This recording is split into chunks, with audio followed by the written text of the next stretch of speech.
This video is about the murders of the college students in Moscow, Idaho. Kaylee Gonzalez, Madison Mogan, Xana Kernodle, and Ethan Chapin. Recent information has said these kids fought for their lives. We're going to describe some of the injuries that they suffered. This is not anything to be light of.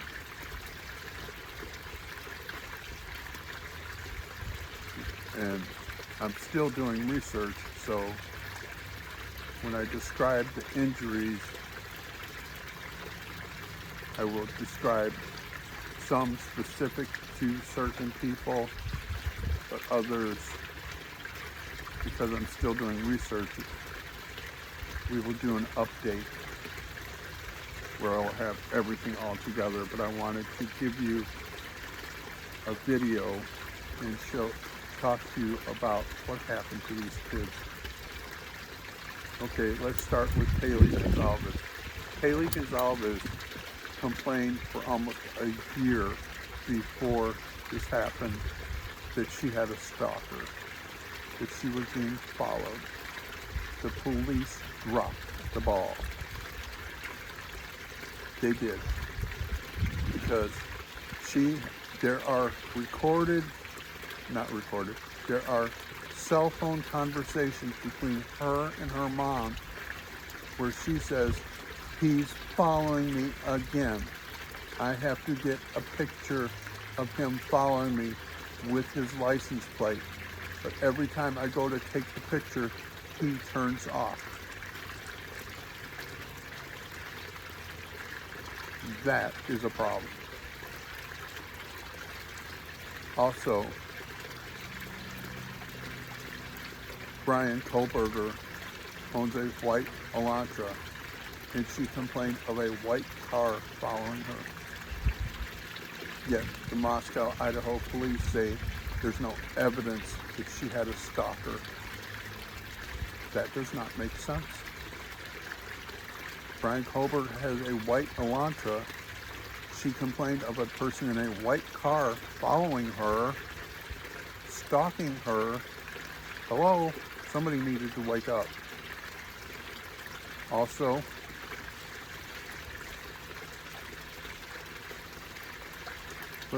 let's start with the injuries. Okay, so Brian Kohlberger went into Ethan Chapin's room and Xana Kernodle's room. What we're going to talk about here is the cruelty of what he said. Ethan fought to save Xana's life. Brian Kohlberger sliced his throat with such force that it severed the jugular vein in the carotid artery. After Ethan slumped to the floor, Brian turned to Xana, who was on the bed crying, and said, "Don't worry, I'm here to help you," and stabbed her to death. That's cruel. Then he went on to Kaylee Gonzalez and Madison Mogan's room. Now, recently, there's a book that a guy just wrote about this, and I don't have the guy's name yet or the title of the book. We'll talk about that when I get it. But he said that Madison Mogan was the target, and I don't yet know how he proves that, so we won't talk about that just yet until I get the book and read the book. And once I get the book, when I get to that section, I'll read you what he says. I will give him credit for what he says. Also, his lawyer says He wasn't there. He has a alibi that has problems in it. Okay, so let's deal with the lawyer first. Brian Koberger's knife sheath was found on one of the girls' bed with his DNA on the knife sheath. If he wasn't there, how did his knife sheath get there? That's one of those things that you shake your head and say, huh? What? He wasn't there. How did his knife sheath get there? And he used a military issue knife, a K-bar that is normally issued to members of the Marine Corps. So I'm not calling for any weapons to be made illegal. I'm just pointing out that this is the weapon that he used. They have not found the weapon, but it causes great damage.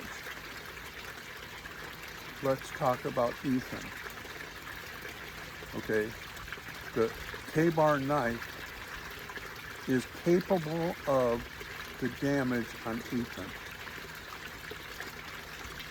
And it was either Kaylee or Madison, one of them two girls, fought with him and tried to take the knife away from him, and he pulled the knife away with such force it severed all the tendons in her hand.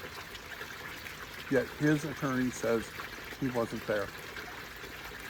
None of that makes any damn sense. How did this get there? You know, and another thing that we'll talk about in a separate video is the absolute violence that occurred. I like to keep my videos at about 10 minutes. And we're right at about 7.5 minutes here. The violence at that crime scene deserves a whole video all by itself because of the things that have happened. So we will talk about that in a separate video. Please like and subscribe, and we will talk again soon. Thank you.